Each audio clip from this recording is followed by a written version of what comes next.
Let's move on to C chart. जी देखते हैं सी चार्ट मिनी टैब पे कैसे बनता है। तो again let's go to C chart. क्या कह रहा है जी ये? Monitor the number of defects per subgroup use when each item can have multiple defects. अब यह यू में क्या था? Monitor the number of defects per unit use when each item can have multiple defects. तो फर्क कोई भी नहीं है। दोनों में सिर्फ हमने कहा था कि सैंपल साइज के फिक्स होने का या वेरिएबल होने का फर्क है। सी में जाते हैं। Again help. ये चीज़ें हमने बार बार देख ली हैं कि आप यहाँ पे नंबर ऑफ इफेक्ट देख रहे हैं स्पेशल कॉज ढूंढने के लिए, और पोisson डिस्ट्रीब्यूशन फॉलो कर रहे हैं जो लैम्डा लैम्डा या म्यू को देखती है, जो कि वेरिएंस और मीन की रिप्रेजेंटेशन होती है। Use C chart when the subgroup size is constant. तो एग्जांपल में जाते हैं। एग्जांपल में कुछ नई चीज़ें बता रहा है, उसको देख लेते हैं। ये कह रहा है जी कि suppose you work for a linen manufacturer. कपड़े बनाते हैं आप, तो लिनन। हर 100 स्क्वायर यार्ड की फैब्रिक में कुछ नंबर ऑफ ब्लेमिशेस हो सकते हैं, यानी उस पर दाग हो सकते हैं बिफोर इट इज रिजेक्टेड।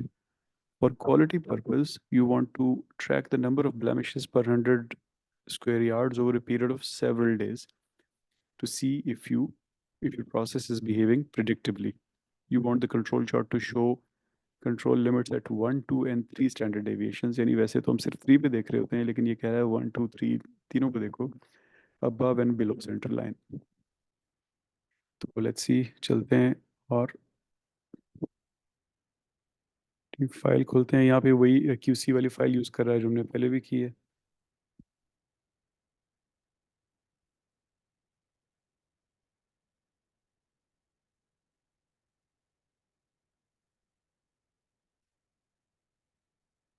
अच्छा जी, तो अब हम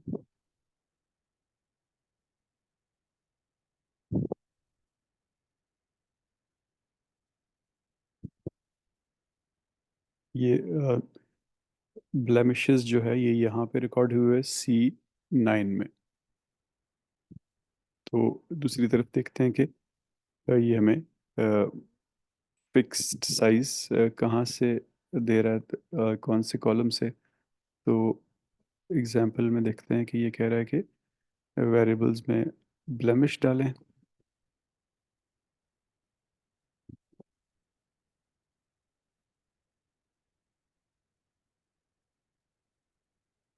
तो हम ब्लेमिश डाल देते हैं। अब सी चार्ट ऑप्शंस में पहले हम ये हमें कह रहा है कि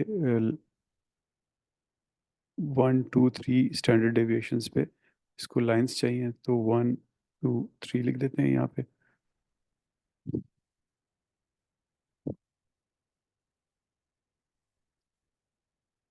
और दूसरी चीज़ ये देखें, ये लिखा हुआ है place bounds on control limits. अब अपर कंट्रोल लिमिट तो ज़ाहिर है उस पर हम बाउंड नहीं कर सकते, वो तो कहीं पे भी जा सकती है, लेकिन लोअर ऑब्वियसली ज़ीरो से नीचे नहीं जा सकती, क्योंकि ज़ीरो से कम डिफेक्ट तो किसी चीज़ में नहीं हो सकते। तो लोअर कंट्रोल लिमिट को हम बाउंड कर देते हैं ज़ीरो पे।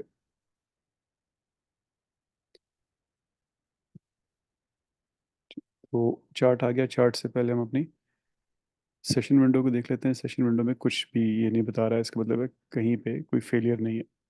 तो हम देखना क्या चाह रहे थे कि हमारा प्रोसेस प्रिडिक्टिबली बिहेव कर रहा है कि नहीं। तो ये आपके सामने चार्ट है, आप देख सकते हैं कि इसने ये सेंटर लाइन है C बार, और एक स्टैंडर्ड डेविएशन 1 ये है, 2 ये है, 3 ये है। तो इवन 2 से भी बाहर कोई नहीं है, वो 1 और 2 के अंदर अंदर है। और नीचे आप देखें तो अ, एक स्टैंडर्ड डेविएशन से नीचे भी कुछ ही पॉइंट्स हैं, और 2 से ऊपर एक पॉइंट है उससे।